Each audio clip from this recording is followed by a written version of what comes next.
Salut! In this video, I'm going to be sharing with you 10 missions to do before you move to France. On this channel, we talk a lot about wanting to move to France long-term and freelance, but this video is still going to be applying to you if you want to move to France in 6 to 18 months and you want to plan ahead, if you want to apply for a business visa and you want to start getting ready, or if you're starting a visa application, business visa application on your own and you want a quick checklist of things that you don't want to miss. And if you are planning to come on a tourist visa or as an active person, some of the tips will still apply to you. So I've compiled this list of 10 missions. It's a lot. So make sure you save the video and you subscribe to my channel as it will come very handy. For those of you who don't know me, I'm Valérie Aston. I'm a French business advisor and I'm the founder of Start Business in France, and I help expatriates prepare, create and manage their freelancing activity in France so they can focus on developing their activity and enjoying the new lifestyle in France. Bon, c'est prêt, on est parti, allez, on y va! Your first mission is to go and check your passport validity. Now, I like to start by what sounds obvious but isn't.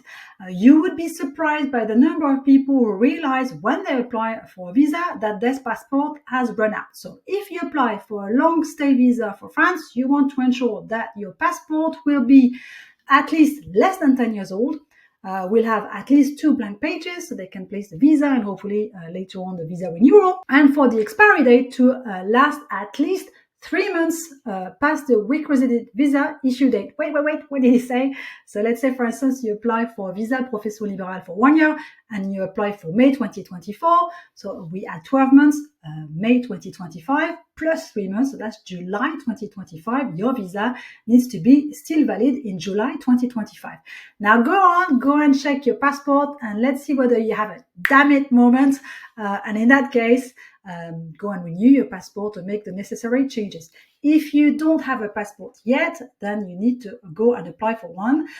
If you are a European citizen, you don't need any passport because you're a European member. Also know that when you will go for your visa appointment with VFS Global, TLS, Contact or the French Embassy, they will actually, you will have to hand over your passport and they will keep it for 2 to 3 weeks before returning it to you by courier with the fixed visa. So just know that for the lapse of time, you won't be able to leave the country and that can impact your plans. So just know about that. They will keep it for at least 2 to 3 weeks. Your second mission is to gather your ID papers and qualification. I'm going to be talking about ID papers, qualification, and police record.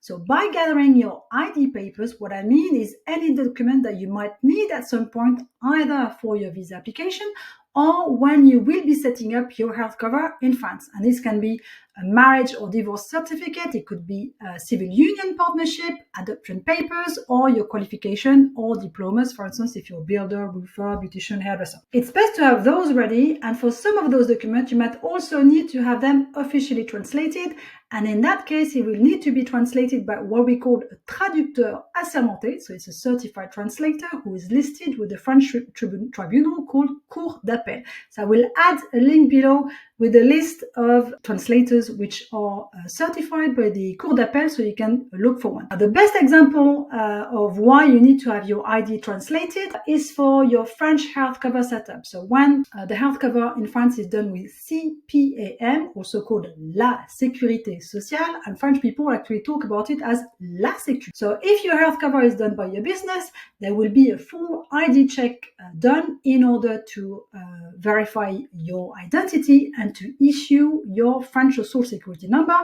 And at this point, you will be requested to be sending a copy, not the original, a copy of your birth certificate or adoption papers or any document that will actually show the change of name that you might have had. So in that case, those will need to be supplied.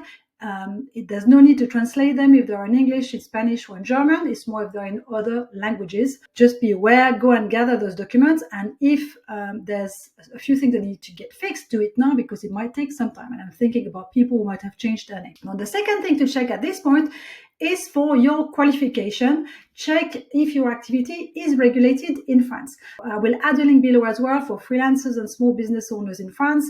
Download my 100 business ideas for freelancers, where I actually mention all the activities that are regulated and for which, in that case, we will need to provide a proof of a qualification or diploma. And you have to think about anything which is like kind of medical profession, lawyers, accountant, building trade, beauticians, those are regulated. And be careful, if your activity is regulated, you need to get your qualification validated before you can practice. And this can take a while. So I'm thinking, for instance, for the medical profession, it will have to be validated by Ordre des Médecins. And if you have more like a manual activity, anybody within the building trade or beautician and so on, this would be done by ENIC NARIC. I'll add the link below.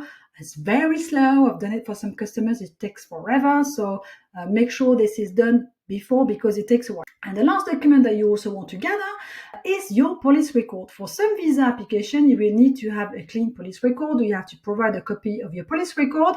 And if you're living in a different country from yours, it might take a while to get this.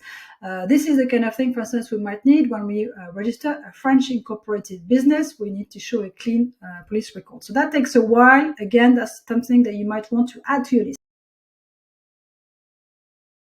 Now we're moving on to the more fun aspect. Mission number 3 is to decide where you want to live in France. France is a fairly small country compared to the US, Australia or Canada, but it offers a very different regions and lifestyle to live in. And there's a huge gap between Normandy, where I live, or Brittany, both located at the northwest of France, and we have continental weather, versus Occitanie, Provence or Côte d'Azur, called PACA in French, where it's more sunny. So you're gonna have to ask yourself, are you more of a towny person needing the hustle bustle, or are you more of an outdoor person needing to be within 2 hours drive from a beach or mountain? Will you need to live near an airport or a fast train like TGV for work or travel? And in which case you might want to start narrowing down your search to Paris, Lyon, Bordeaux, Lille, Rennes or Marseille. If you are coming as a couple or family, you might want to start making your own list and then compare them. Do you have to make some compromise? And which area suits all your wishes as a family? Now, here's a map of where expat own properties in France. It gives you a clue as to what people are looking for, which is usually a compromise of the quality of life, the sea and sunshine, and you can see that basically expat owning properties in France tend to be on all the coastal area, going from the west to the south, and following the sea. If you look at where French people like to live, every year there's a list being published of the French people's favorite town, and it's called Les Villes où il fait bon vivre. And I love that list because basically all the towns are fighting to be on that list, and it gives you a clue of what people are looking for.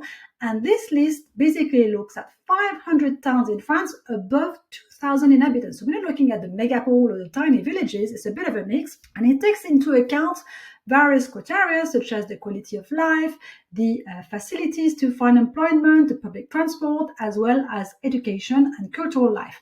Now, I've taken for you the list of the Villes où il fait bon vivre 2024. So that's the top 10 of the French towns that French people would love to live in or think where it's really the best lifestyle we have.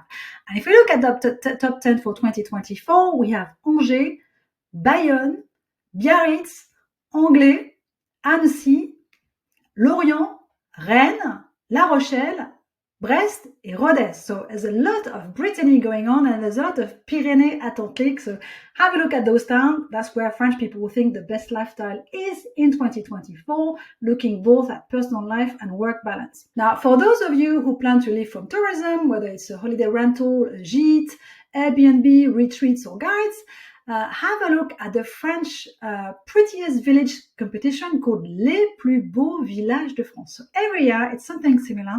French towns enter a competition and French people vote for their favorite village. So we're looking at small villages here as touristic attraction, but being listed being added to this list means a very positive impact in terms of tourism.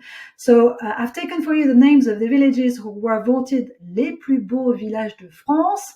I've taken a few years. I've taken 2023 and 2022. So it's very likely you've never heard of those towns, but I think it'd be quite interesting for those of you who look more in tourism. So in 2023, the top 3 were Belcastel in Aveyron, Belvez in Dordogne, and Lavaux-Chirac in Haute-Loire. La Vaude-Chillac in Haute-Loire. Even I don't know those villages.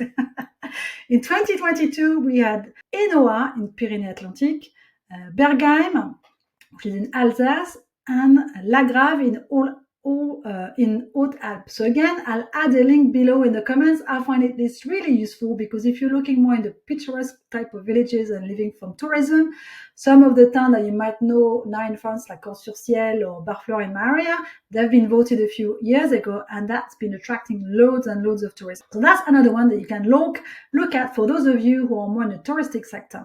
And my last advice would be to look at the YouTube channels from people who are already living in France, because you have many expats creating their own channels and talking about their lifestyles. So to me, it's also an exciting and interesting way to find areas that you might like. Mission number 4 is to decide what you are going to be doing with your home. What do you plan to do once you move to France? Will you rent your place out, sell it, or use an agency in order to do holiday rental and earn a bit of extra income? Does that mean clearing your stuff and having an open house for a first clearance? Or will you place your belongings into storage? And what's available and how much will it cost you? I know I've been living in my house for 20 years, and if I had to move in 6 to 18 months, I would have quite a lot of stuff to clear.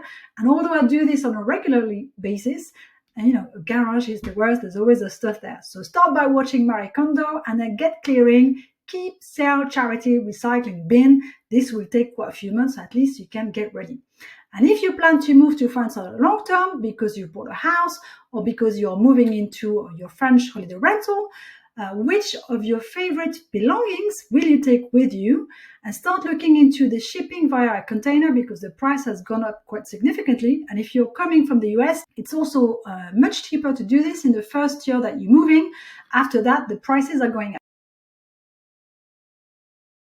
Mission number 5 is to look for a place to stay and for flights.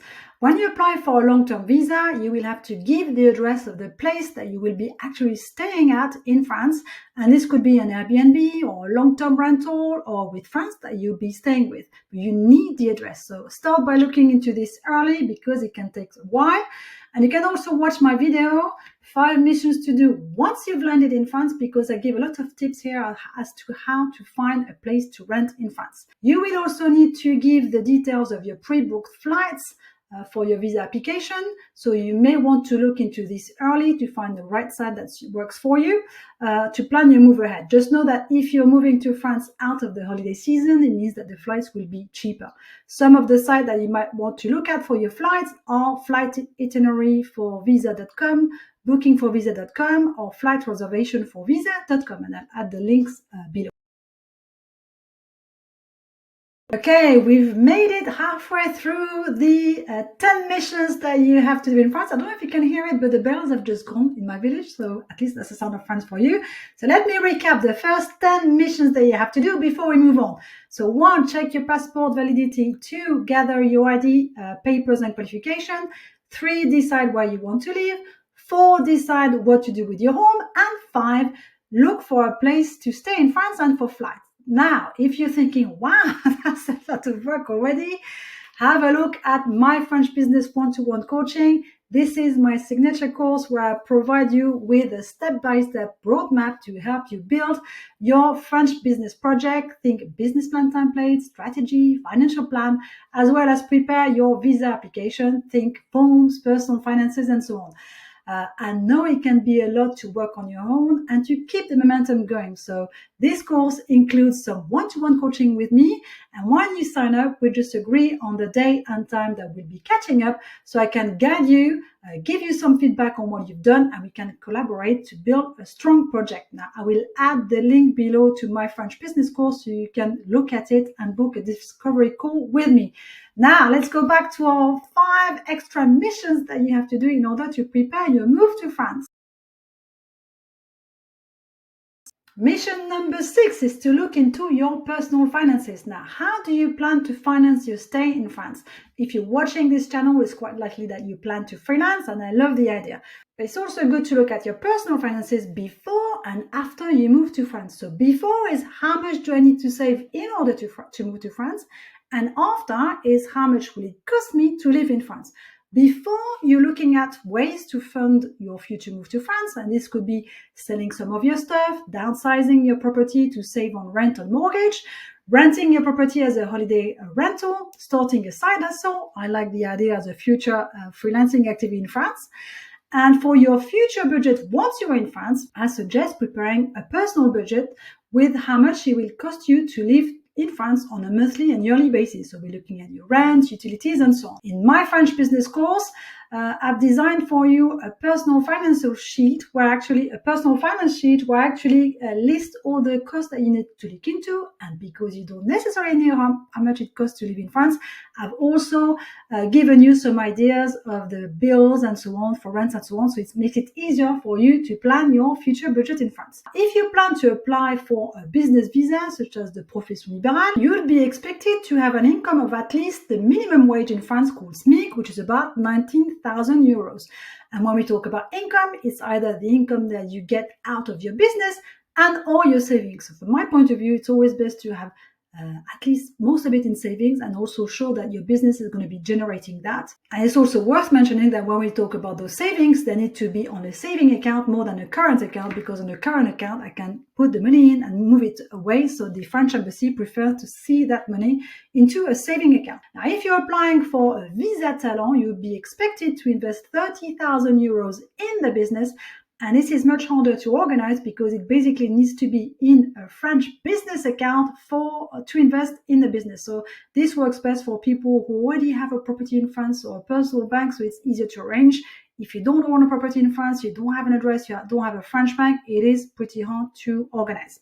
Now, I know that this isn't a fun topic, but this is also your backup or your safety plan. How long can you last with not earning any income in France, or not as much as planned? And this gives you way to start working at the alternatives, and really you want to take time to put your numbers together and make some plans. Mission number 7, we're getting there, is to look for a health cover. So if you're applying for a business visa, you need to have organized and provide a proof of a full health cover. This needs to be a catastrophic health cover for 12 months. It needs to have a coverage for the whole of the European Union and Schengen area. And it needs to have a 30,000 euro coverage. And it also needs to cover all the members of your family coming with you. So you want to speak to an insurance broker who is specialized in long-term visa, because this is very specific. If you need a contact, then you can get in touch with me and I will introduce you to someone. So this is an expertise area. Make sure you speak to a broker who's used to work on visas. And when we talk about business visas, also about business visas. Moving on to mission number 8, and again, I'm going to be stating the obvious, is to start to learn French. Just know that when you're applying for a long stay visa, when you arrive in France, you will have a meeting with the OFI. And when you have that meeting, you will have a French test, so they will assess how well you're doing. If you're not doing well enough, you'll be given some compulsory French lessons.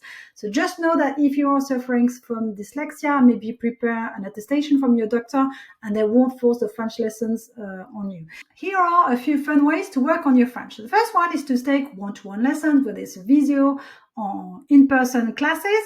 You might want to join French meetups in your town. You can watch French series with and without the subtitles, Hello, L'Agence, or Lupin.